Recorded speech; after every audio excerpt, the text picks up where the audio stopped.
gente compreende, né, essa natureza divina e o que fizemos disso, né, é o melindre, assim, né? Então, e isso é cultural,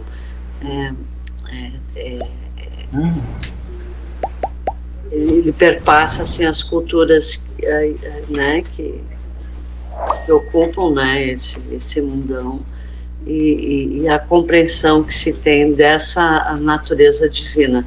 Então, assim, ó, o que se faz com isso, sabe, eu acho que aí está a riqueza dessa produção ficcional, né, da natureza humana.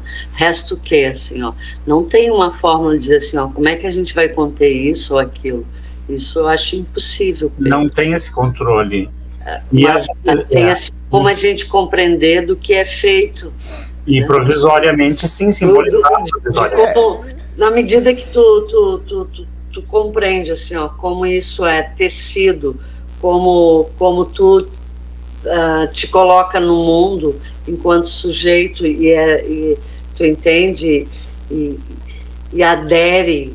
Que subjetividade se produz com isso, né? Exatamente, adere a determinadas ideologias ou posições, né? Tudo isso são, assim, ó, formas de se colocar no mundo. Então, assim, ó, aquilo que tu pergunta lá, como a gente vai, né, fazer que isso não aconteça de forma,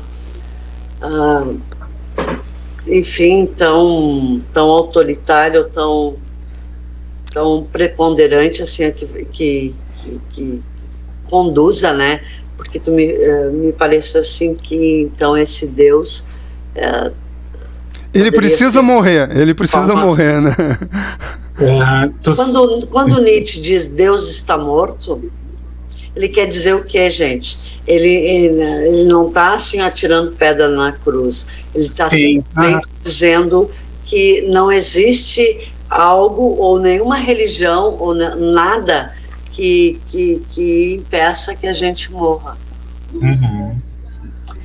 Eu acho que tem uma questão que me tocou bastante e que eu acho que na sequência com a Rô me veio o insight, é quando tu traz a questão do Deus controlador. Quando tu começou a falar isso, eu fiquei pensando assim, tá, mas esse Deus já foi desconstruído no sentido popular, né, lá com o advento do cristianismo, que não era mais aquele Deus das penas eternas, né? Só que tem uma coisa, isso está extremamente atualizado, porque é justamente este tipo de Deus que eles estão trazendo para coagir, que é o que tu falavas lá no início, não é? Sim. E quando a Rô fala em ficção, eu sempre fico pensando que a gente usa muito esse conceito de ficção para falar do processo analítico, né? Que a gente constrói a nossa ficção, né? O nosso mito neurótico, enfim, a gente vai construindo. Por quê?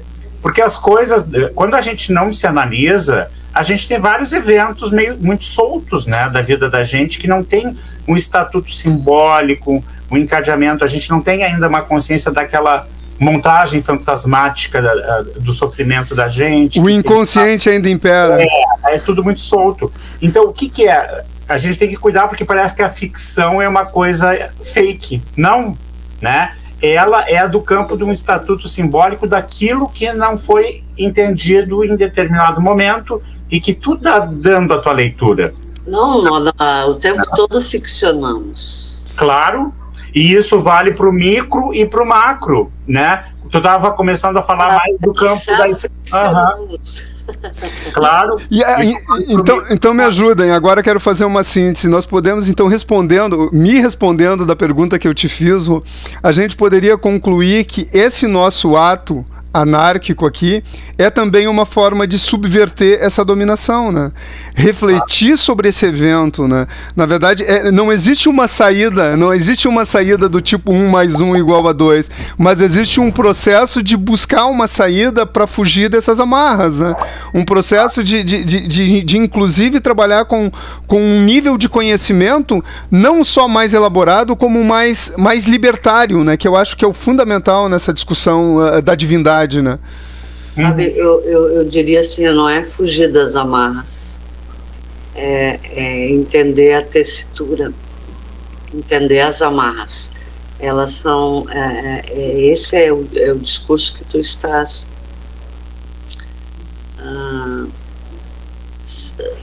esse significante fugir, evitar, eu sempre combato. Mas eu acho que são amarras, né, que tecem, né, que são importantes de serem interpretadas.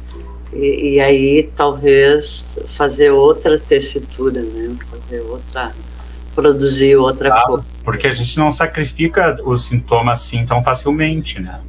Não, é reconhecer. E ver o que se faz, né?